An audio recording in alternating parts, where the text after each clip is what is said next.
sur le plateau de 2h News. Cette émission est particulièrement très regardée à Matadi dans l'ex-Congo, dans l'actuel Congo central. Beaucoup de câlins à tous nos téléspectateurs qui nous regardent de ces côtés-là. Il est temps pour nous de prendre notre premier invité, le journaliste Jérôme Sekana, économiste, enfin, journaliste spécialiste des questions économiques. C'est comme ça que vous aimez bien qu'on vous présente. Oui, ça va. Bienvenue sur notre plateau. Merci beaucoup. Pour la énième fois quand même, vous nous honorez. Alors on va dire rapidement, vous avez participé à la conférence économique africaine qui s'est tenue ici à Kinshasa. Les travaux se sont clôturés hier. Peut-on dire que le consensus de Kinshasa, une fois mis en pratique, peut donc participer à la réduction de la pauvreté ou à l'éradication de ces fléaux? Commençons par le commencement. Le thème. Oui. Lutter contre la pauvreté et les inégalités dans le programme de développement post-2015. Qu'est-ce que cela veut dire? Cela veut dire que le monde est en train de prendre des dispositions pour éradiquer la pauvreté sur la Terre. Vous avez par exemple la Banque mondiale qui a comme un objectif, qui s'est fixé comme objectif d'éradiquer la pauvreté à l'horizon 2030 sur la planète. Mais vous avez, au mois de septembre dernier, à New York, tous les grands de ce monde s'étaient réunis pour évaluer ce qu'on a appelé les objectifs du millénaire et les remplacer par ce qu'on appelle aujourd'hui les ODD. Les ODD, ce sont les objectifs de développement durable. C'est dans le but de mettre en pratique les ODD que les conseils, donc la Commission économique des Nations Unies pour l'Afrique, le PNUD, mais également la BAD, chaque année essaye de réfléchir à travers ce qu'on appelle la conférence économique qui se tient. Cette conférence se tient, que ce soit à Addis Ababa, dans n'importe quelle capitale africaine. Et pour cette année, eh bien, la décision a été prise. On était en compétition avec le Sénégal, mais c'est Kinshasa qui l'a emporté. Kinshasa l'a emporté et les travaux se sont déroulés comme vous l'avez bien couvert. Alors, quelle est la problématique? On a constaté que l'Afrique enregistre depuis une dizaine d'années une croissance robuste, c'est-à-dire une croissance qui aussi, la moyenne est de plus ou moins 5%. C'est quand même important par rapport à d'autres régions du monde. Mais cette croissance, et dans d'autres pays, on a des pics comme au niveau d'Éthiopie, ils sont au-delà des 2 chiffres, c'est-à-dire 10%, comme au Ghana, comme en République démocratique du Congo, parce que nous sommes au-dessus de la moyenne, 8,5, et on avait l'ambition d'aller jusqu'au niveau des 2 chiffres, ni tété les chocs exogènes de la situation que nous vivons. Alors, quelle est la problématique, comme je le disais tantôt? C'est qu'on a constaté que cette croissance-là, qu'on peut tout simplement définir comme étant l'augmentation des richesses, parce que quand il y a croissance, c'est-à-dire il y a augmentation des richesses, n'est pas inclusive, c'est-à-dire ne réduit pas la pauvreté, ne fait pas reculer le mur de la pauvreté, ne crée pas des emplois. Au jour d'aujourd'hui, l'Afrique compte 1 milliard d'individus, dont plus de 70% constitués de jeunes. Et quand vous regardez dans cette catégorie-là, les jeunes n'ont pas d'emploi. En tout cas, plus de 60% de jeunes africains n'ont pas d'emploi. Et la question, c'était la question aux travaux de Kinshasa. Consiste au niveau de Kinshasa, c'était de réfléchir comment on peut rendre cette croissance inclusive, comment on peut éradiquer la pauvreté, mais également éradiquer les inégalités, parce qu'inégalité, il y a. On enregistre ces inégalités partout. Alors c'est ainsi que les organisateurs ont fait venir des étudiants. Il y a des étudiants qui sont venus de presque toutes les capitales africaines, mais d'autres qui sont intervenus par vidéoconférence depuis les États-Unis. Et ces étudiants sont venus expliquer les recherches qu'ils ont menées, des recherches qui ont été axées sur ce thème-là. Donc les recherches qui portent sur ce thème-là. Et après avoir suivi tous ces exposés, bien sûr, d'autres experts sont venus, qui sont au contact avec la réalité économique de chacun des pays, sont arrivés et on a eu des débats pendant ces 3 jours et on est arrivé à ce qu'on appelle le consensus de Kinshasa avec une vingtaine de recommandations. Alors je repose justement ma question. Une fois ces consensus mis en pratique, peut-il aider les pays, les États partis à pouvoir éradiquer la pauvreté ou les inégalités sociales? Bien sûr que oui. Parce qu'on a constaté quelle est la cartographie de la pauvreté en Afrique. La pauvreté est plus, on la retrouve plus dans des milieux ruraux. Dans des milieux urbains, il n'y a pas tellement de pauvres. C'est au niveau des milieux ruraux qu'on trouve. Alors, ce qu'il faut faire, il faut investir dans les milieux ruraux.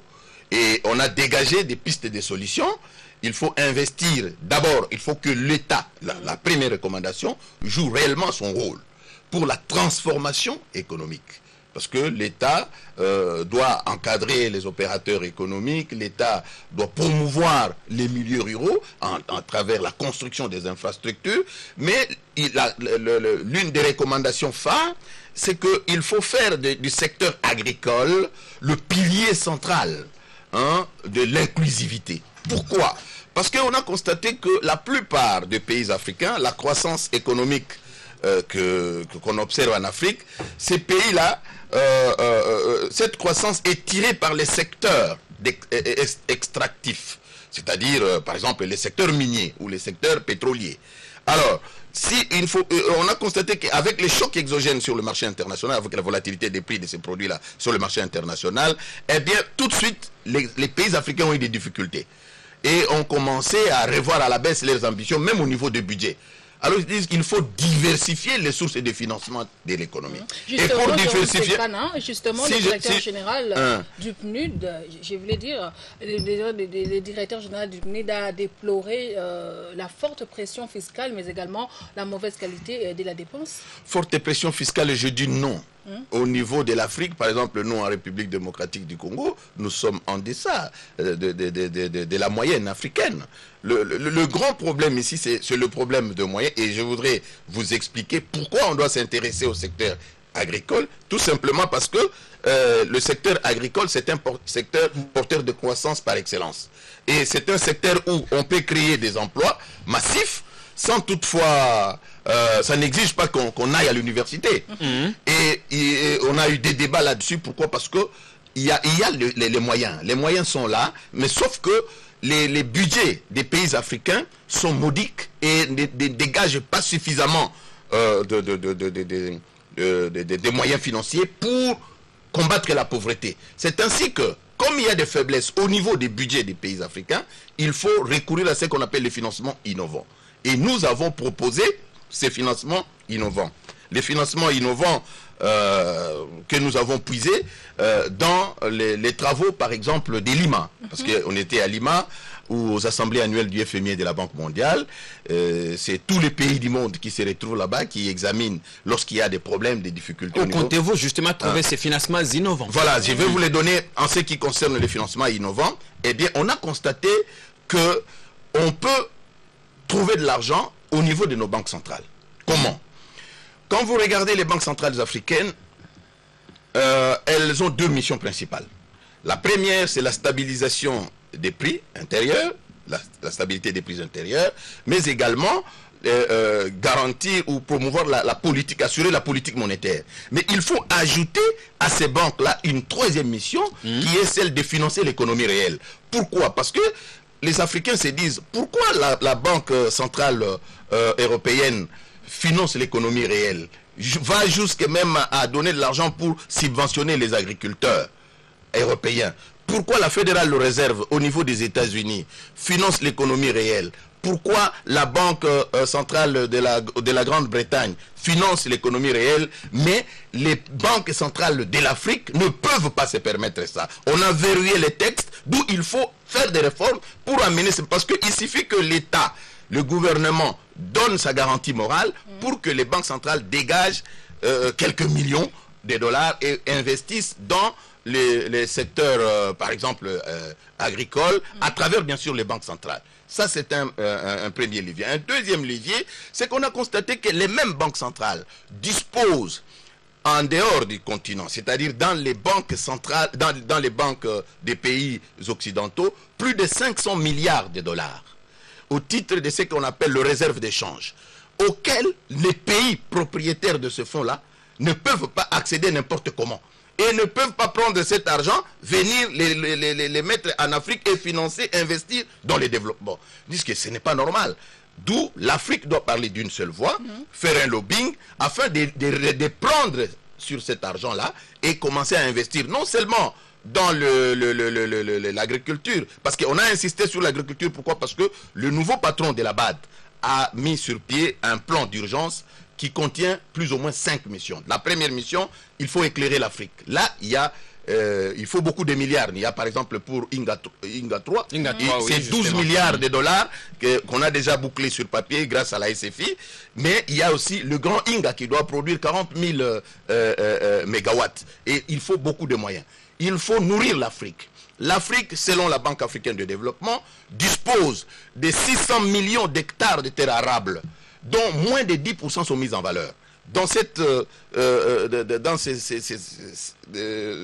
ces chiffres-là, vous trouvez la République démocratique du Congo compte plus ou moins 80 millions d'hectares de terres arables, mais nous n'exploitons pas, nous mourons de faim alors que nous achetons la nourriture. L'Afrique dépense entre 37 et 40 milliards de dollars pour importer les vivres, alors que l'Afrique dispose non seulement de l'espace, je vous ai parlé des 600 millions d'hectares, mais également l'Afrique, mais il y a un problème ici avec votre... mais également, mais également l'Afrique dispose non seulement de la main d'œuvre, vous avez 1 milliard d'individus qui sont là, des bouches à nourrir. L'Afrique dispose de l'espace pour cultiver, je vous ai donné 600 millions d'hectares de terres arables. L'Afrique trouve l'argent, 37 à 40 milliards pour acheter la nourriture à l'extérieur, alors qu'elle pouvait investir cet argent ici et donner la nourriture à tout le monde, c'est-à-dire arriver à l'autosuffisance alimentaire. Voilà pourquoi les participants à ces assises ont dit qu'il faut faire de l'agriculture le pilier central de l'inclusivité. Pourquoi? Parce que cette inclusivité-là, il faut que les ruissellements de la croissance touchent tout le monde. On a constaté que dans certains budgets de l'État, par exemple ici en Afrique, le gros de nos budgets dans les pays africains, nous les dépensons rien que pour le fonctionnement des institutions. Plus de 60%. C'est-à-dire, vous avez les parlements, vous avez la présidence de la République, vous avez le gouvernement qui bouffe le gros du gâteau budgétaire. Or, pour qu'il y ait égalité, l'égalité doit se sentir dans la redistribution des richesses. Or, la première richesse d'une nation, c'est son budget. Lorsque une poignée de nos compatriotes consomme 60% du budget, c'est anormal. On aurait bien voulu aller un peu plus loin avec vous, mais le temps nous fait défaut. C'était là une question à vous poser, la toute dernière, parce qu'on a d'autres invités justement qui attendent. Alors, Jérôme Sekana, des OMD aux ODD, combien de temps faut-il pour que l'Afrique change des visages? Écoutez, chaque pays a ses objectifs. Nous disons que nous pouvons être pays émergents à l'horizon 2030. Et ça coïncide avec la vision de la Banque mondiale pour éradiquer la pauvreté. Mais nous pouvons atteindre cet objectif plus tôt que possible. Parce que nous avons, le potentiel est là. Sauf que la plus grande faiblesse au niveau de la République démocratique du Congo, c'est l'impunité. Et nous sommes en train de brader nos richesses naturelles. Là, on a peiné à atteindre les OMD. Hein. Oui, non, on n'a pas atteint. On n'a pas atteint les OMD.